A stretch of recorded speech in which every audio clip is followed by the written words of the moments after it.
si es que el estudiante todavía no tiene problemas físicos y tienen que realizar el seguimiento.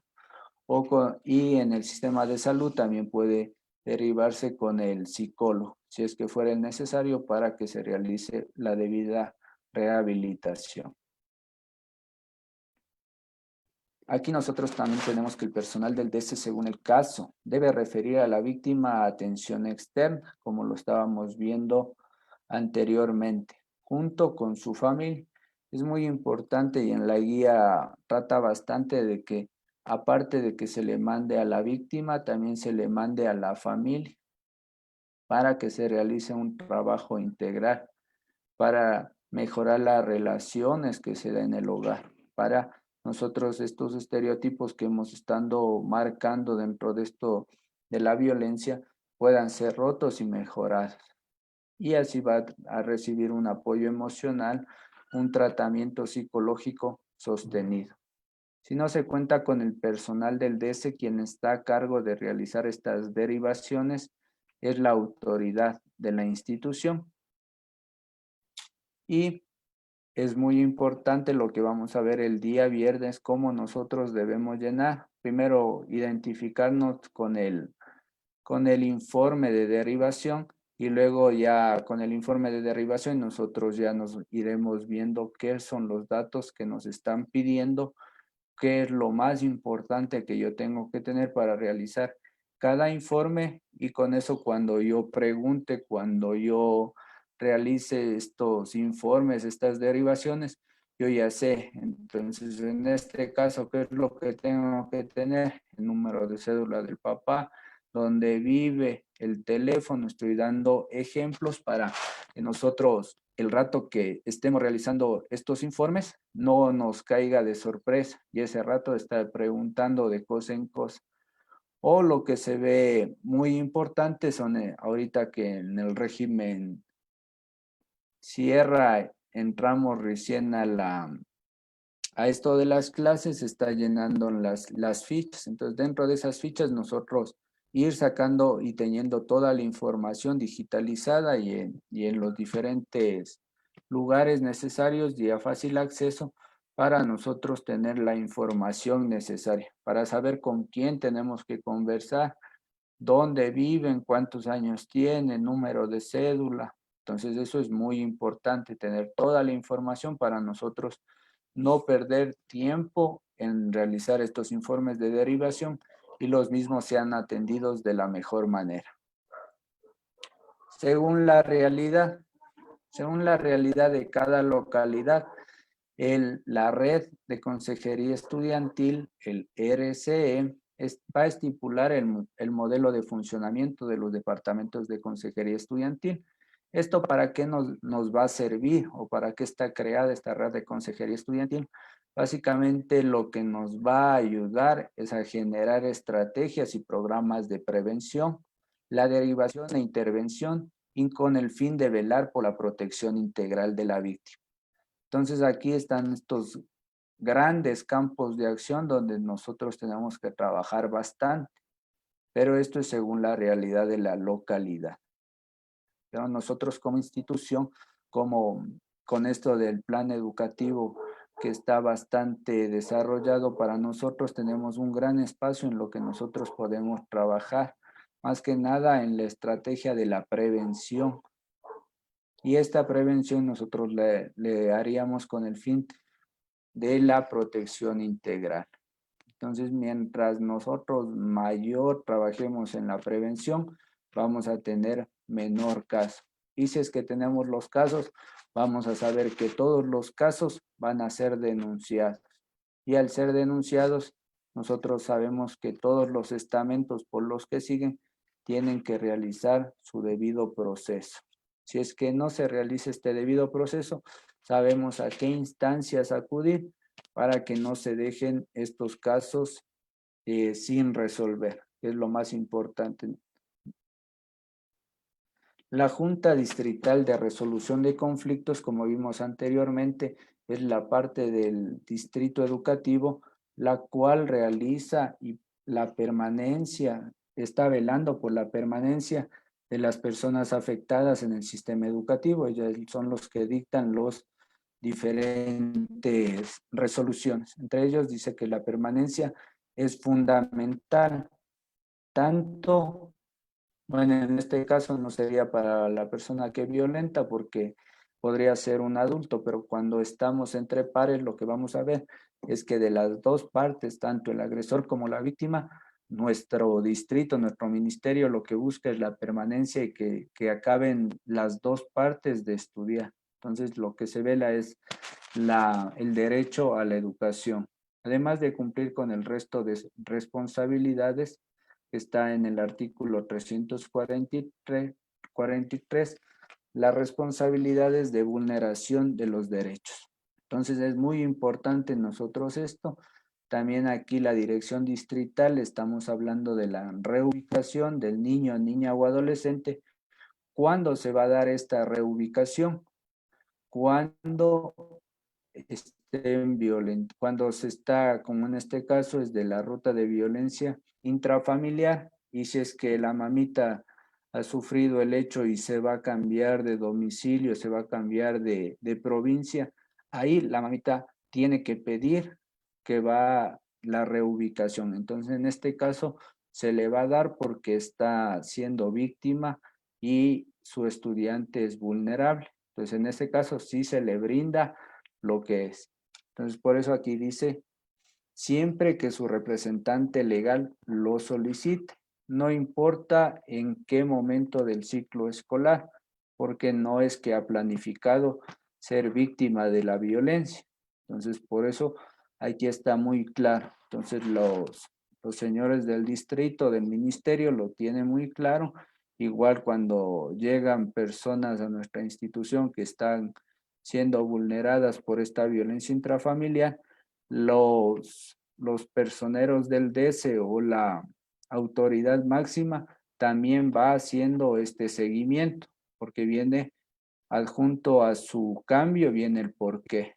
Entonces aquí también nosotros le brindamos el acompañamiento. Esto es muy importante saber. ¿Por qué? Porque a veces llega un estudiante y ya se está acabando el año o no tiene todas las cosas y le comenzamos a presionar. Entonces aquí la autoridad y el DC tiene que hacer este seguimiento, tiene que haber estos círculos de conversación con las diferentes personas de las instituciones para no decirle completamente qué está pasando, pero sí que el estudiante es vulnerable, que tenemos que hacer el acompañamiento y que tenemos que darle todo su tiempo necesario. Entonces, eso debemos tomar muy en cuenta cuando a veces llegan estudiantes de reubicación de un día para el otro. A su vez, en los casos en que exista resolución judicial, cuando ya un juez ya está dictaminando la reubicación o el traslado inmediato de un estudiante, entonces lo que hace la dirección distrital es vializar el proceso. Entonces, en este caso, no fue solicitado por el representante legal, sino que es una resolución judicial. Y eso ya directamente la dirección distrital le reubicará al estudiante. La autoridad educativa institucional deberá garantizar el cumplimiento de las medidas de protección y restitución de los derechos. Se habla bastante y en todos los apartados vamos a ver esto que se tiene que cumplir, que tenemos que velar con la restitución de derechos por lo que se manifestó anteriormente. Entonces tenemos que hacer un seguimiento tanto cuando se cambie como cuando se van. Igual cuando van todas las fichas, debe ir señalado este tipo de hecho que se está viviendo. Es responsabilidad de toda la comunidad educativa brindar la comprensión y cooperación. Entonces, esto como ya vimos anteriormente, y aquí está resaltado lo que es importante porque se ha visto. Entonces, esta ficha al ser realizada por un sinnúmero de organismos ha tomado en cada apartado los diferentes puntos apropiados que ha visto para resaltar. Entonces, aquí dice a su vez se debe brindar las facilidades para cumplir con tareas u otras responsabilidades propias de cada asignatura.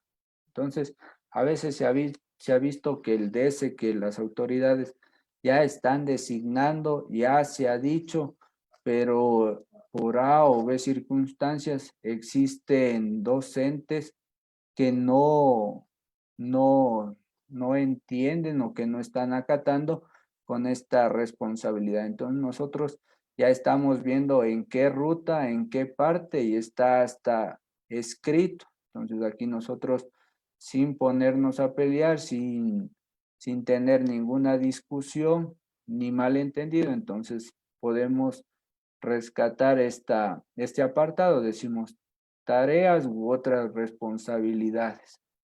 Entonces, con esto nosotros ya tenemos de dónde basarnos y si es que lastimosamente ya no comprenden, no nos hemos dejado entender, ahí sí ya se tendrá que hacer el respectivo seguimiento para que nos den el apoyo y saber que los que no nos están colaborando y están cometiendo parte de negligencia. Entonces, tener muy en cuenta si es que tenemos estos casos dentro de nuestras instituciones, esto es con un hecho de violencia. Nosotros siempre cuando ya ha pasado algo, nuestros estudiantes entran en vulnerabilidad.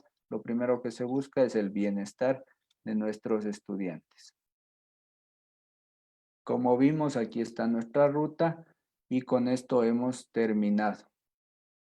Ahora vamos a seguir con nuestra ruta de actuación frente a casos de violencia entre estudiantes.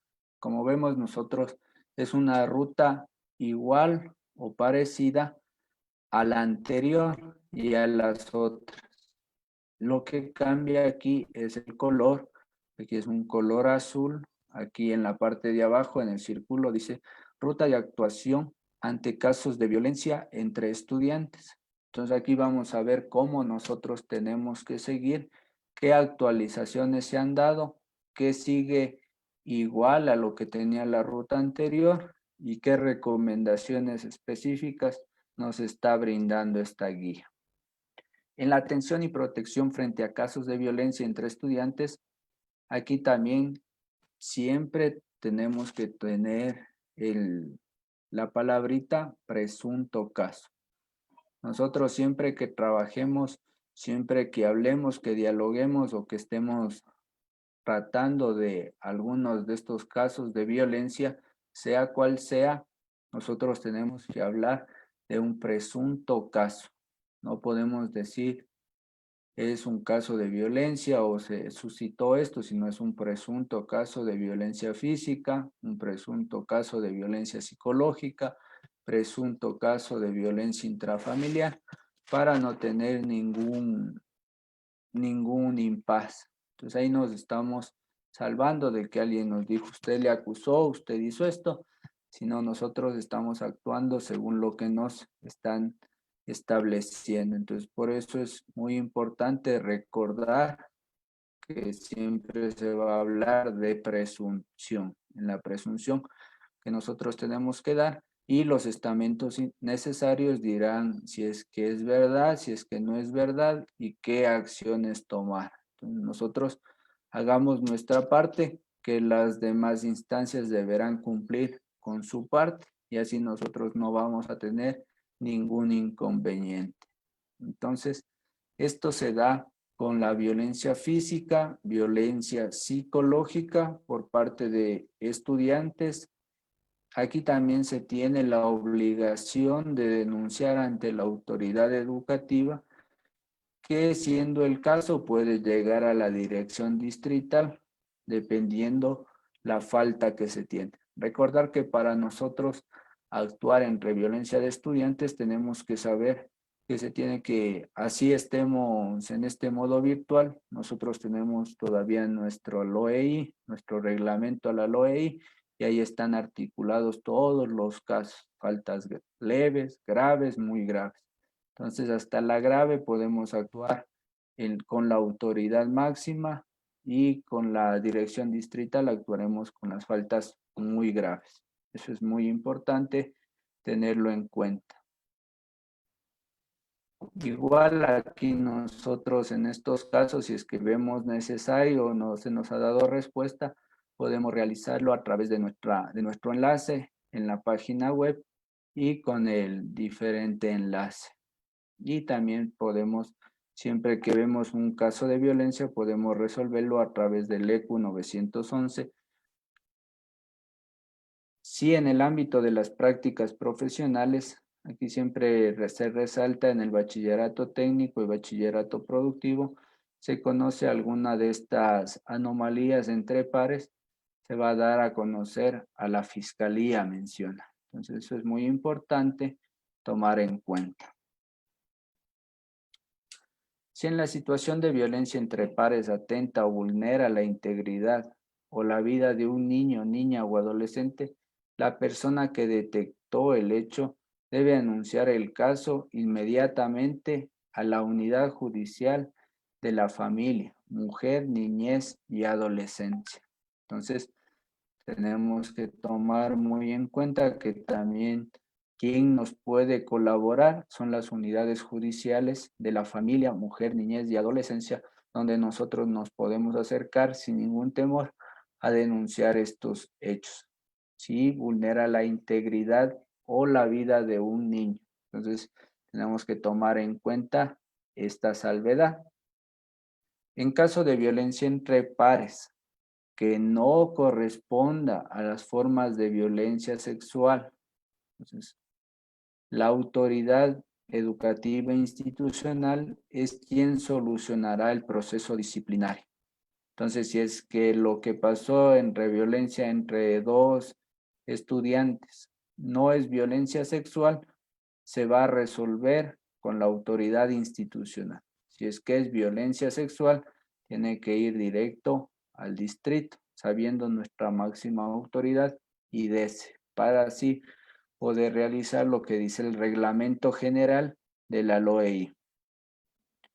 Para la toma de decisiones, la máxima autoridad, que es la que al fin y al cabo va a solucionar en casos de faltas leves y graves, dependiendo el caso, deberá ser la encargada o encargado del DESE, debe elaborar el informe de seguimiento, donde en este informe se establecerán recomendaciones que tienen un enfoque con resolución alternativa.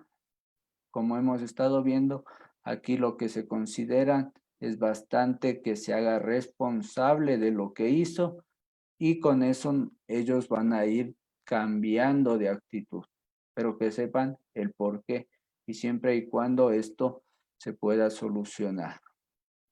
Si la institución no cuenta con el profesional del DESE, ¿quién va a hacer estas recomendaciones? ¿Quién va a hacer este informe?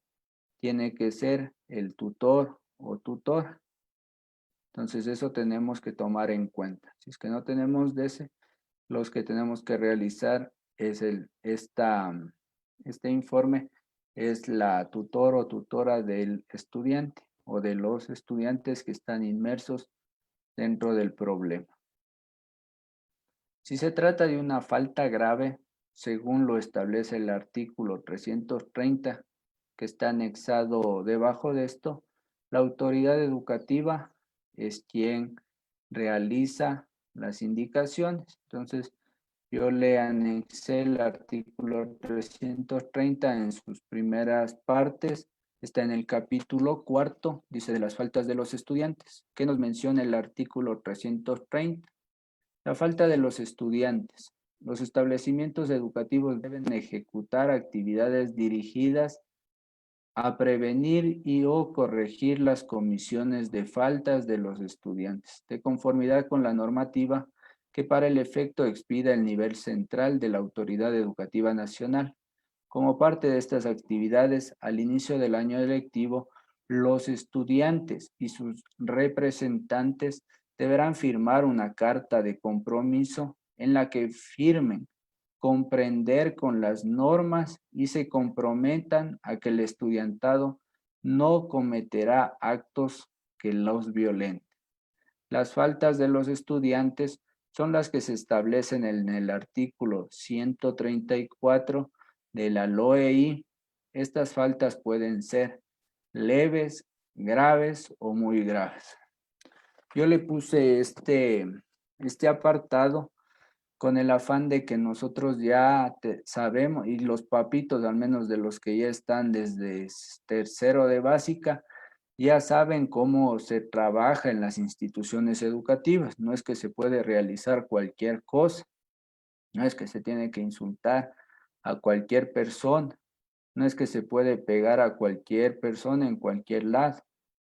Entonces, los papitos ya saben que al estar en una institución, las instituciones tienen sus diferentes códigos de convivencia. Estos códigos de convivencia están amparados en lo que dice la LOEI, y la LOEI está reglamentado con el reglamento de la LOEI. Entonces ahí está, todo está sustanciado. Entonces nosotros no nos estamos inventando nada. Los papitos tienen que saber que son responsables de lo que sus hijitos están cometiendo, porque los estudiantes básicamente son inmersos de cualquier acto que se va a realizar. Entonces, los papitos son los principales responsables hasta que tengan 17 años. A partir de los 18 años, los estudiantes que todavía están siguiendo y cometan faltas, dependiendo la falta que se está cometiendo, van a tener que ser responsables de los mismos. Pero con los más pequeños, hasta los 17 y un poquito más, son los papitos los que todavía pueden dar la cara por ellos. Entonces es muy importante hacerles recaer en este artículo y que está manifestando lo mismo. Entonces nosotros tenemos faltas leves, graves o muy graves.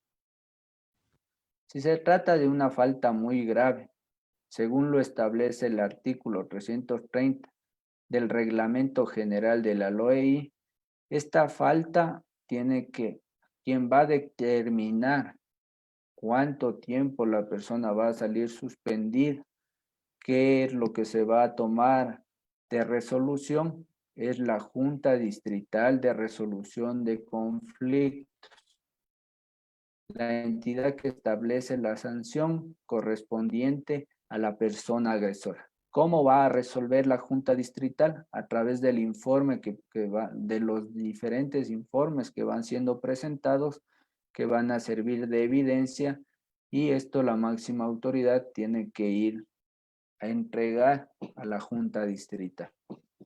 Frente a la aplicación de las medidas educativas disciplinarias al niño, niña o adolescente responsable de la agresión, las autoridades deben informar a la familia que se puede apelar ante la Dirección de Educación. Entonces es muy importante que los papitos conozcan que igual esto se da en los estamentos que fuera a ser sancionado, si es que es hasta una falta grave, puede apelar. Igual si es que la Junta Distrital de Resolución de Conflictos le dio una sanción, también puede apelar. Entonces es muy importante que sepan, tengan o no tengan la razón, los papitos tienen que saber que pueden apelar. Entonces, ¿qué dice aquí? Dice que en los casos de faltas muy graves, en un plazo de 3 días a partir de la recepción de la notificación. Entonces, tienen 3 días para ellos sustentar por qué van a apelar y hacer su respectivo trámite. Entonces, nadie está negando que ellos se puedan defender. Eso es lo que ampara la ley y lo que se tiene que realizar. Asimismo, la Junta Distrital de Resolución de Conflictos va a dictar las medidas de protección para la víctima, las mismas que van a ser sabidas por el DS y autoridad, los cuales deben velar. Entonces, estas medidas no son estándares, sino que dependen siempre del caso en el que se va a realizar. Es importante resaltar que ningún proceso disciplinario frente a violencia entre pares se debe realizar confrontaciones, mediaciones y resolución alternativa. Entonces no se debe realizar, porque aquí vamos a hacer el proceso de revictimización y es lo que no se quiere. Entonces los círculos restaurativos ya vamos a ver cuándo los vamos a utilizar y para qué. La autoridad educativa institucional o el DECE va a informar a los representantes legales, tanto de la víctima como de quien ha cometido la agresión sobre lo sucedido. Entonces aquí vamos a hablar de los hechos ocurridos. Entonces, los diferentes representantes van a tener todas las versiones, van a saber qué es lo que ha pasado y eso tiene que informar de una forma efectiva y de la mejor manera. Las entrevistas a las familias deben realizarse por separado. Si es que ha existido personas que observaron directamente el acoso escolar o la violencia entre pares, también es necesario generar un proceso de abordaje con sus representantes legales. Entonces siempre van a estar atentos los padres de familia para saber qué es lo que se está preguntando, qué es lo que se está indagando y no tener ningún malentendido. Paralelamente, el personal del DECE tiene que aplicar las medidas alternativas de resolución de conflictos. Aquí, como vimos, se marca bastante a lo que es la comunidad educativa. Aquí lo que nos están sugiriendo y normando es que se puede realizar círculos restaurativos, reuniones restaurativas o reuniones de grupo familiar. Entonces, esto es muy importante que los personeros del DECE lo realicen para mejorar. Es que ya hubo un incidente, que estos ya no se vuelvan a repetir y que los que fueron parte de esto ya no vuelvan a estar inmiscuidos en los mismos. Se debe utilizar estas herramientas solo con el grupo de estudiantes que se involucraron directa o indirectamente.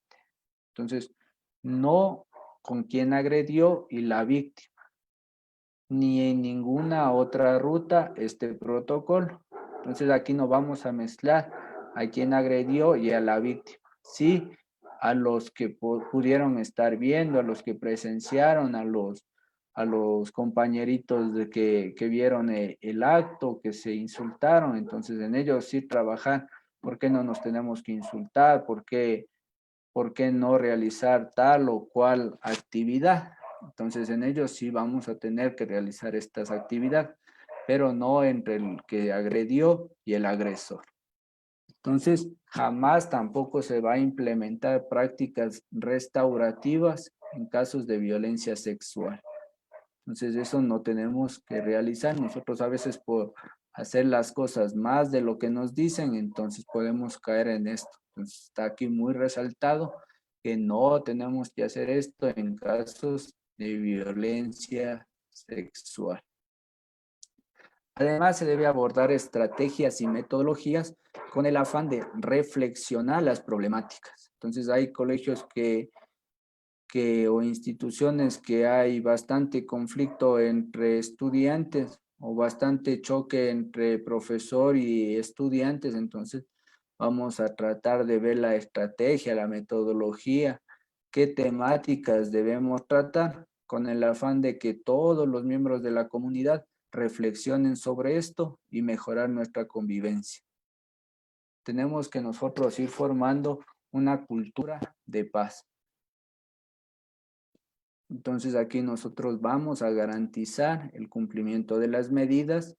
Se va igual a ver las adaptaciones curriculares y las adaptaciones pedagógicas para que, de ser el caso que se ha tenido, nosotros y nuestros estudiantes puedan sobrellevar esto. Entonces no va a ser ninguna carga y es nuestra obligación.